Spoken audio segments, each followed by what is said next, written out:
हाम्रो जापानमा चाहिँ यो के फुरुरु भइसकेछ। मेरो आमा भनौँ कि बच्चा भनौँ, मलाई बसी खान लागेर यस्तो हिउँ पर्दा पनि बाहिर जाउँ न हिउँ परे पनि छाता ओढेर पनि जाउँ के जाउँ भनेर यहाँ हिउँको आँखा अनर्न यस्तो गर्यो। त्यही भएर हामी आमा छोरी यता जाउँ न, यता पार्कपट्टि यहीँबाट बाटो काटौँ न है, यहीँबाट बाटो काटौँ भने के हो। अब हामी पानी आयो भने हिउँ आयो भने हामीलाई रोक्न सकिँदैन, सक्छ त कसैले। मान्छेहरूलाई बाध्यताले साइकल चलाएर रेनकोट ओढेर छाताबाट काममा जानुपर्छ, हामीलाई चाहिँ यहाँ रहरले हिउँ परोस् पानी परोस् असिना झरोस् आमाले बसी खान ला भइपो। फेरि जहिले मेरो छुट्टी हुन्छ त्यही बेलामा हो, जहिले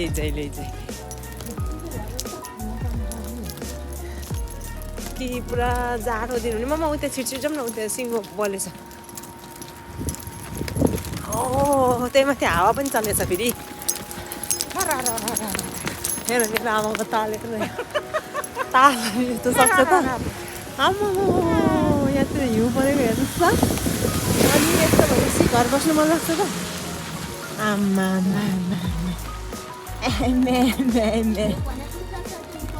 पाउँछ पानी भने मान्छे त साथै दियो हो त नि, त्यो पनि हो। के त अर्को सालको यस्तो हिउँ पर्ने सिजनमा हामी कहाँ होला के होला होइन, मान्छेको चोला आज छ भोलि के होला। आम्मा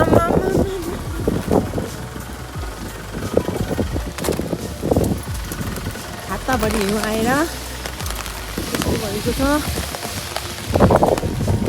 मामा कस्तो भयो, रमाइलो भइरहेछ? रमाइलो ढुक्क दिलखुस दिलखुस।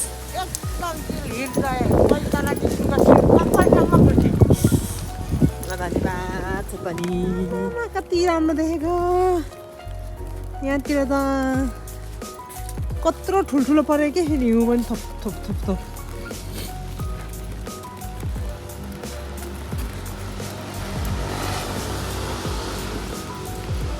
मलाई नि यो आमा गोद गएर होला कि मामा, हिउँ पर्दा साह्रै खुसी लाग्छ। बच्चाको खेल्ने कुरा यही बिर्सेर गएछ।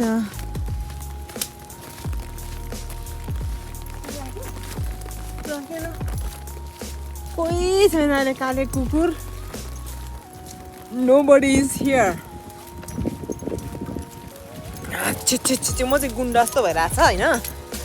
अनि यो छाता चाहिँ मेरो आफ्नै हो, यो ज्याकेट चाहिँ मेरो दादाको हो। यसो न यता हेर्नु न। अनि त्यसपछि यो स्वेटर चाहिँ मेरो पतिदेव, मेरो आमाको स्वाङ हेर्नु।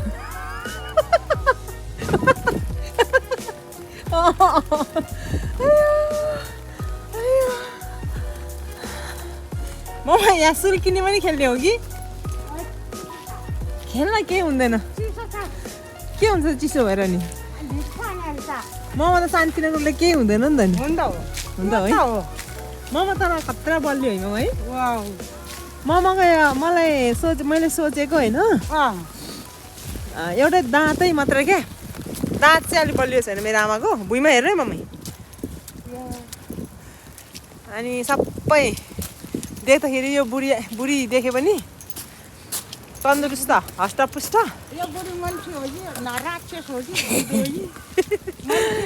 दाँत मात्र भित्र कमजोरी हो मेरो आमाको, अरू त हामीसँग बराबरी होइन है। खानु हिँड्नु हान्नु धकेल्नु रिसाउनु कुट्नु सब, दाँत मात्र भित्र अलिकति कमजोर भएको छ उमेरले गर्दा। के गर्नु उमेर अनुसार। हिउँ चाहिँ साह्रै रमाइलो भएछ। ममा भुइँ यस्तो पानी हेर्नु, भुइँमा यस्तो जमेछ।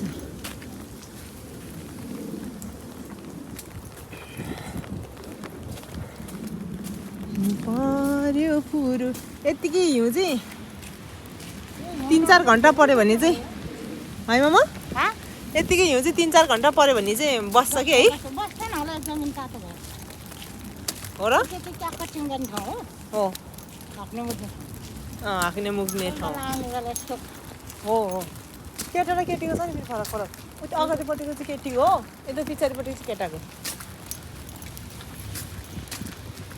मामा त यसो सुरुवाल लगाउँछ केटाकोमा गयो नि हुन्छ सुन्यो मामा हुन्छ जानु मात्रै सन्चो हुन्छ हामी केटाको पिछा पेन्टमा चाहिँ मामाले कसरी भेट्छ त थाहा उखेर पर्छ है साथी ए सरी अयो उता जानु कहाँ उता गएर म उयो झिकेर यता यता चाहिँ राम्रो आउँछ क्या मामा भुइँमा हेरेर हिँड्नु न मामा झ्याप झ्याप सबै पानी मेरो बच्चालाई बुढो बच्चालाई के गर्नु बुढा बालालाई खै म आएको हिँड्छ लु हिँड अब साइकल आउँदैन है यो बाटोमा साइकल कुदाउनु मिल्दैन मान्छे हिँड्ने मात्रै हो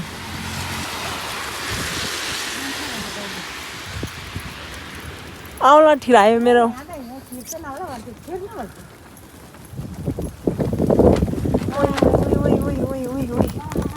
हावाले फेरि हाम्रो चाहिँ यत्तिकै हिउँ जमेको छ छातामा घुम्दा घुम्दा यस्तो ठाउँमा आइपुग्यो हाइवेमा हो नि त्यहाँनिर हो नि भन्नु हो नि भनेको हामी चाहिँ घुम्दा घुम्दा यस्तो ठाउँमा आइपुग्यो मलाई कस्तो देख्यो भन्नु होला अन्धजस्तो देखेँ कि न अन्धजस्तो देख्यो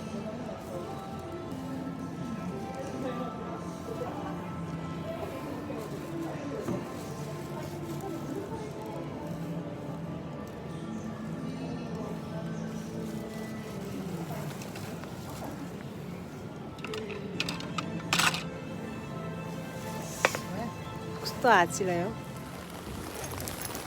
मलाई रिस उठ्यो भोक लाग्यो मैले बिहानदेखि केही पनि खाएको छैन होइन ट्याक्क खानु भनेर झन् आमा छोरा रेस्टुरेन्टमा टक्क के मात्र पुगेको थियो बुढाले चाहिँ फोन गरेर तुरुन्त घर नगइ नहुने भयो अनि मलाई रिस उठ्यो नि मलाई भोक लागिरहेछ बिहान 1 कप चिया हुन के खाएको छैन 11 बजिसक्यो यस्तो